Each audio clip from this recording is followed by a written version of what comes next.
And now, the most reasonable talk show host from Sopchoppy to the Redneck Riviera, here is Bob Kerrigan. And good evening and welcome to this edition of Within Reason, the offshore drilling ban. And I've mentioned this on this program, and I hope you'll call our congressman and talk to him and anybody else in Congress and ask him, why are you in favor of this? It will provide a minuscule amount of oil over many, many years from now. The answer, of course, is alternative forms of energy, which will take us a decade probably to perfect. One massive oil spill on Santa Rosa Island will ruin the entire North Florida economy. In fact, South Alabama as well, from Gulf Shores to Panama City, Port St. Joe, really to the Cape San Blas area. The entire coast of Florida could be ruined. It is a vital part of our economy, and in our community, it would be devastating.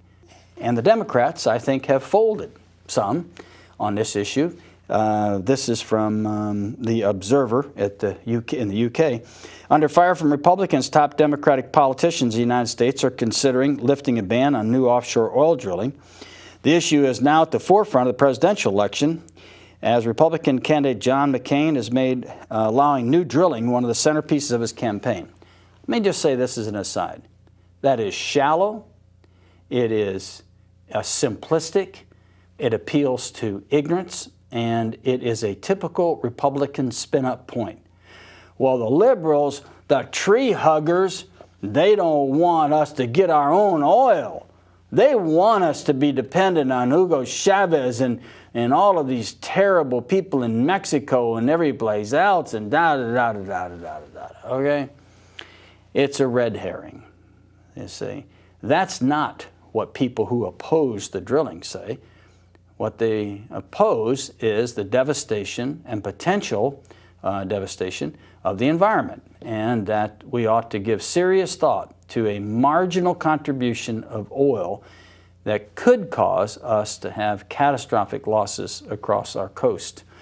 And I think for our community, we ought to be asking really hard questions. Why in the world would our congressman not be vigorously opposed to this? And it's always spun like, oh my gosh, isn't it good? We've moved these wells offshore. It won't be nearly as close as we thought it was going to be. And, the states ought to be able to say, no, you can't do it. You simply can't do it because of the possible detriment to our community. Senior aide to Vice President Cheney is the leading contender to become a top official at the Energy Department, according to several current and former administration officials. A promotion that would put one of the administration's most ardent opponents of environmental regulation in charge of forming departmental policies on climate change. This is from the Washington Post. And I want to just pose this question. This was actually a Republican that suggested this, and I don't understand, it hasn't gotten off the ground. Why can't we reduce the speed limit to 60 miles an hour on all interstates? First of all, our own experience with that is when we had the lower speed limits, there were far fewer serious and tragic accidents involving death and paralysis. But more importantly, it would provide a very substantial contribution to fuel consumption in this country. So the great sacrifice of the American people for Bush's occupation of Iraq at $3 billion or so a week would be to consume just a little less fuel. Oh my goodness, that's not going to get off the ground. That's just terrible. You're going to ask the American people to sacrifice? Are you kidding me? To give up their fuel consumption or to reduce their fuel consumption? Are you serious? Who would suggest that? As James said, the caller that called earlier, what we have is a volunteer military force. We have unlimited money in this country. We can run staggering deficits. We can spend money that we don't have, and we can pass that on to future generations. We can stick the grandkids with the bill. Why not? Why not? That's the new American way under the Bush administration. These people had 6 years where they could do anything they want. They controlled every possible portion of government in the national government. And in Florida, we had a Republican legislature, and we had Florida's worst governor ever, Jeb Bush, and we had all of that going on for the same period of time. And everything's in a mess. And for 6 years, they raided the pantry. They took care of all their buddies. They created the greatest economic disparity in the nation's history by shifting these enormous tax benefits to the very, very wealthiest people in this country and strapped the average taxpayer in a way they couldn't survive. They've screwed around with the consumer price index to tell people there's no real inflation when everything you buy, you know, is more. Everything, way more than it was before. Whether it's food, shelter, clothing, you name it. It's all gone way up. But they've skewed the consumer price index to distort that. They distort the labor numbers. This massive distortion of the reality in this country is known by us, by you and me. It's obvious to us in our everyday experience. I mean, we know these numbers can't be right. But the Bush administration, like this first caller we had, want to tell us that it's just a little cycle. You know how things go up and things go down and it'll come back. We're just in a mild little recession, just barely. This president and these Republicans have ruined the economy, period. And don't just tell me it's a cyclical change. Their policies have been disastrous. Their tax policies are abysmal. We are in a nightmare.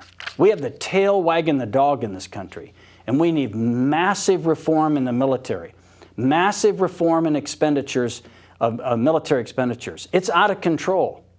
I've said it before in this program.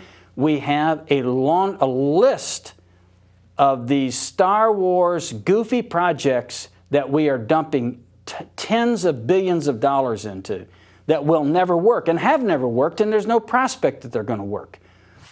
Al, are you there? Yes, I am.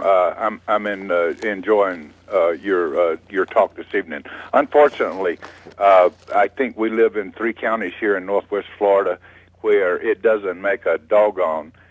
Things are going to stay the way they are. We're just Republican, and it don't make a damn about the facts. No, I think you're right. I think you're right. And I apologize for the. That's okay. I think it's accurate. It just drives me crazy. I'm 30 years Army, military, retired, grew up about as conservative as you can come from around the Tuscaloosa area. And for the 30 years I served, it was hard to tell me that the conservative Republican Ronald Reagan way wasn't right. But I have seen so much since I retired, and I've sat here through these last few years. I wish I'd been listening earlier, and it's just unfortunate that we sit where we do. And most of my neighbors don't even take a newspaper. Very few people are listening to you, and we're stuck where we are, and I'm just so sorry.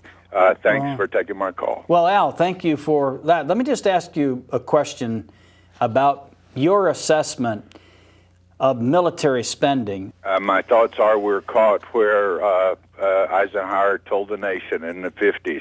The military-industrial complex will be the danger to the nation that I'm leaving as your president, and I'm here to tell you the military-industrial complex is here. We are living it day to day, and they use the fear factor. Big corporations in the defense complex, if you want to make a buck, buy those stocks, and otherwise stand by and watch what takes place. Well, Al, thank you very much. It's a sad and pessimistic note, but I think it's real. I think you're right. And well, thank you. God bless you. Thank you very much for calling, Al. Within Reason, Bob Kerrigan. This program is rebroadcast on Monday night at 10 and on Friday night at 10, and we thank you for your calls and comments, your emails, and we'll see you next Wednesday. Well, 2 weeks from we're off next Wednesday, 2 weeks from tonight.